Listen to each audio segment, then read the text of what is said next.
ซอนเพชรสบายดีอยากมาถามมาสัมผัสเนาะเจ้าสิไปเกาหลีนี่ครั้งแรกบ่แมนครั้งแรกไปลองเมืองครั้งแรกบ่ไปเฮ็ดหยังล่ะไปเห็นเกี่ยวกับเกษตรเลยนะทำงานบ่ไปทำงานบ่ไปทำงานได้ไปเที่ยวได้ไปทำงานนี่คือบ่าวเจ้าชื่อหยังนะชื่อซอนดีเนาะพี่น้องนี่คือบ่าวซอนดีเพิ่นสิไปทำงานเกาหลีครั้งแรกในชีวิตเคยขึ้นเครื่องบ่ยังบ่เคยเลยบ่เคยเป็นจะได้เคยขึ้นครั้งแรกกันแต่ยังเว้นเครื่องอยู่ตอนนี้เนาะคือมาล่อเผามาล่อเนาะ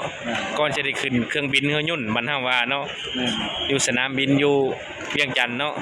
สนามบินวัดไต่เนาะพี่น้องนี่พี่น้องเนาะคือแรงงานของลาวสิไปทำงานอยู่เกาหลีต่างแดนในชีวิตเคยไปจักเทื่อหรือบ่ซั่นเกาหลีน่ะเคยไปจักเทื่อแล้วครั้งแรกมีความดีใจบ่มีความตื่นเต้นบ่ย้อนว่าตื่นเต้นย้อนสิได้ขี่ยุ่นหรือว่าย้อนสิไปทำงานครั้งแรกเนาะออกต่างประเทศครั้งแรกในชีวิตป้าตัวนี้คือหนุ่มลาวผู้หนึ่งเนาะจากสวรรค์กันเนาะสวรรค์เขต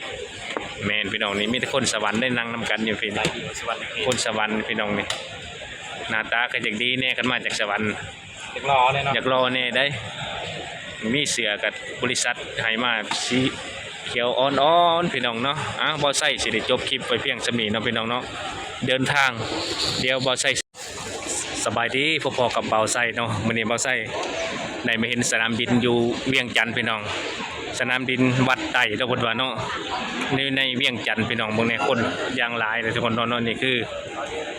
เบาใส่สิได้บินไปเกาหลีพี่น้องครั้งแรกในชีวิตนี่บ่ใช่เดินครั้งแรกของเวียงจันทน์พี่น้องนี่เบิ่งเอาสนามบินอยู่ประเทศลาวก็บ่ธรรมดาพี่น้องป้าตึกคนยังหลายส่วนใหญ่นี่มีแต่นักท่องเที่ยวจีนพี่น้องป้าคนลาวบ่ค่อยเห็นมีแต่ต่างชาติพวกคนจีนหลายพี่น้องทั้งนี้ทั้งบ้านเบาไส้ทั้งเวียงจันทน์นี่อยู่สนามบินวัดใต้ของเวียงจันทน์นี่พี่น้องเบิ่งเอาพี่น้องทั้งในเนาะทั้งนอกบ่ใส่บริไทยเบิ่งเนาะนี่คือมีแต่คนจีนคนต่างชาติบ่อยากเห็นพวกฝรั่งยุโรปนะส่วนใหญ่มีแต่จีน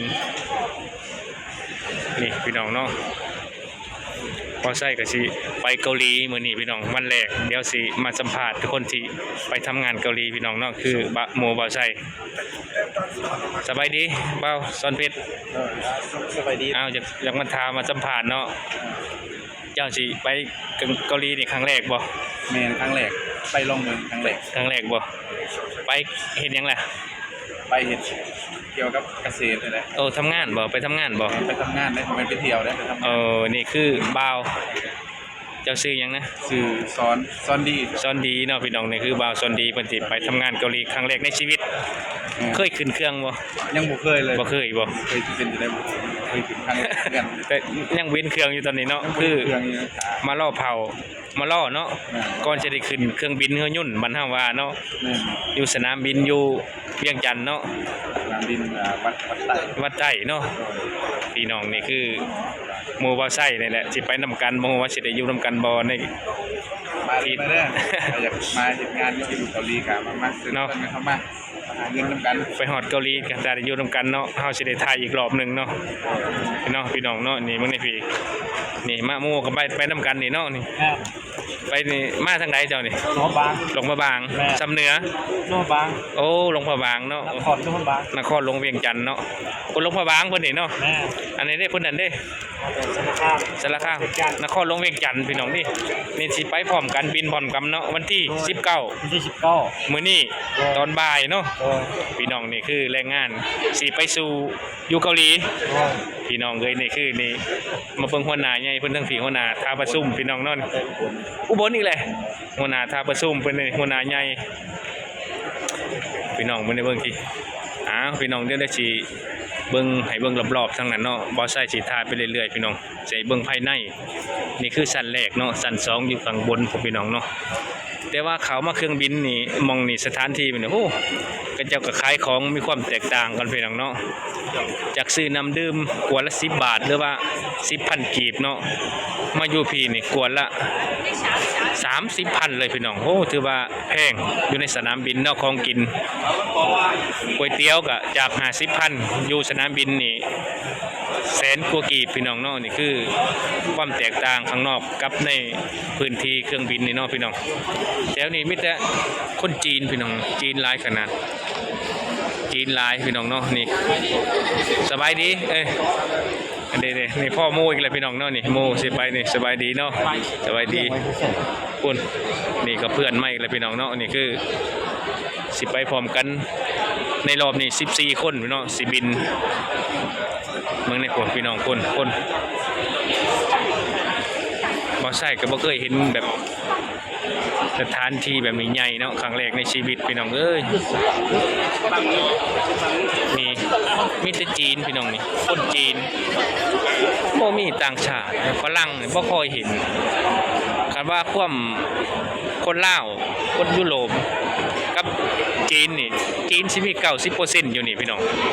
หลายกว่าหมู่พี่น้องสุดยอด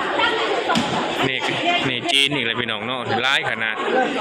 ขั้นตอนเนาะเดี๋ยวบ่ใส่สิพาขึ้นข้างบนลองเบิ่งว่ามันหน่อยหรือใหญ่ซำใดพี่น้องนี่ชั้น2เนาะบ่ใส่สิขึ้นบันไดเลื่อนลองเบิ่งเนาะว่าให้ขึ้นไปข้างบนชั้น2ว่ามันสิน้อยหรือสิใหญ่เนาะทุกคนเนาะนี่คือชั้น2แล้วพี่น้องนี่ขึ้นมาข้างบนคือชั้น2เนาะพี่น้องเนาะโอ้โหอาหารการกินกะมีข้างบนเนาะพี่น้องเนาะพี่เป็นภาษาญี่ปุ่นนี่คือชั้น2เนาะพี่น้องเนาะผู้โดยสารขาออกอยู่ทั้งพี่พี่น้องนี่โอ้กล้องกะสิสั้นในพี่น้องโอ้ข้างล่างเนาะคนหนาแน่นแห้งพี่น้องเนี่ยปุ๊ใหญ่แห้งนี่คือสนามบินบัดไต่ของเวียงจันทน์เนาะพี่น้องสุดยอดเนาะ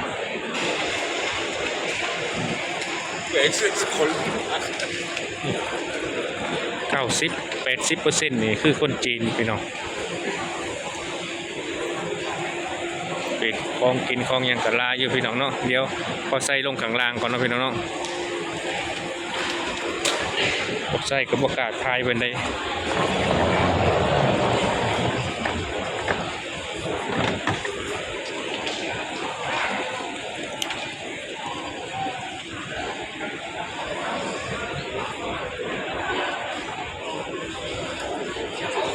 ข้างนอกอยู่สนามบินบ่ใส่กะ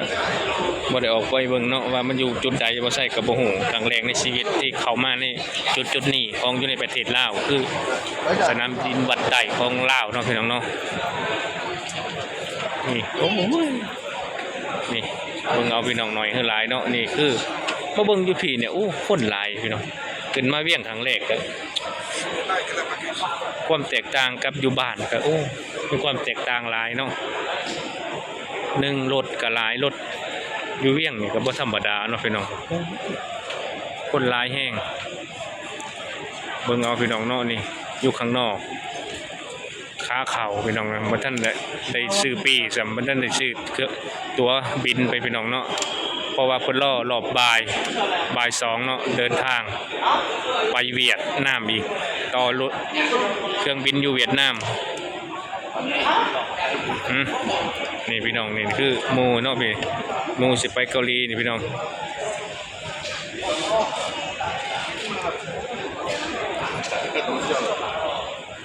นี่โหหลายคนขนาด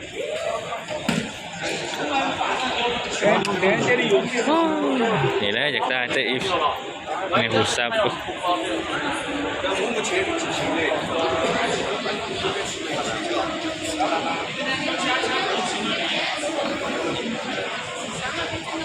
นี่พี่น้องเนาะคือแรงงานของลาวที่ไปทำงานอยู่เกาหลีต่างแดนในชีวิตเคยไปจักเทื่อหรือบ่ทันเกาหลีน่ะเคยไปจักเทื่อเลยครั้งแรกมีความดีใจบ่ มีความตื่นเต้นบ่ย้อนว่าตื่นเต้นย้อนสิได้ขี่ยุ่นหรือว่าย้อนสิไปทำงานโอ้ครั้งแรกเนาะออกต่างประเทศครั้งแรกในชีวิตป้าตัวนี้คือหนมลาวผู้หนึ่งเนาะจากสวรรค์กันเนาะสวรรค์เขตแม่นพี่น้องนี่มีแต่คนสวรรค์ได้นั่งนำกันอยู่พี่คนสวรรค์พี่น้องนี่หน้าตาก็อย่างดีแน่กันมาจากสวรรค์ อยากรอเลยเนาะ อยากรอแน่ได้มีเสือกับบริษัทให้มาสีเขียวอ่อนๆพี่น้องเนาะบ่ใส่สิได้จบคลิปไปเพียงสมีเนาะพี่น้องเนาะเดินทางเดี๋ยวบ่ใส่สิอัปเดตอีกรอบหนึงเนาะพี่น้องสำบายดี